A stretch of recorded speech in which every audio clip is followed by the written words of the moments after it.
Hi అండి, అందరికీ good morning. నేనైతే చిక్కుడుకాయ ఫ్రై చేస్తున్నాను. ఎలా చేస్తానో చూపిస్తానండి. ముందుగా ఆవాలు, జీలకర్ర, ఉల్లిపాయ, అలాగే పచ్చిమిర్చి అయితే బాగా వేయాలండి. బాగా వేగాక అప్పుడు వేసుకోవాలి చిక్కుడుకాయలు. నేనైతే ఉడికించిన చిక్కుడుకాయ ఇలాగా తీసుకున్నాను. చాలా బాగా ఉడికింది చూడండి. ఇలా ఉడకబెట్టుకుని పక్కన పెట్టుకోవాలి. కచ్చాపిచ్చాగా చేసుకుని అల్లం వెల్లుల్లి పేస్ట్, ఇదైతే పచ్చివాసన పోయాక బాగా వేయాలి. అల్లం వెల్లుల్లి పేస్ట్, దీంట్లో చిటికెడు పసుపు,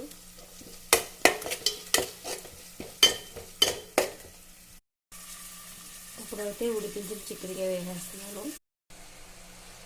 చిక్కుడుకాయ వేసాక బాగా కలుపుకోవాలండి.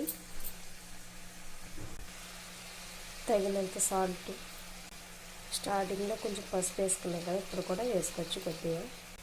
అలాగే తగినంత కారం,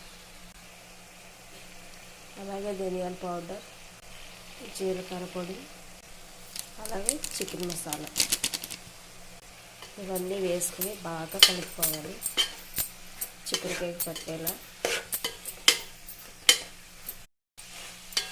చూసారు కదండి, బాగా ఫ్రై అయిపోయింది. ఆల్రెడీ ఉడకబెట్టుకున్నారు కాబట్టి చాలా టేస్టీగా ఉంటుంది. లాస్ట్ పైన కొత్తిమీర అయితే వేసుకుంటే చాలా టేస్టీగా ఉంటుంది.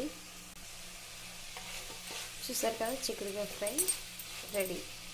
మీలో ఎంతమంది నచ్చింది తప్పకుండా కామెంట్ చేసి సబ్స్క్రైబ్ చేసుకోండి. Friends, bye.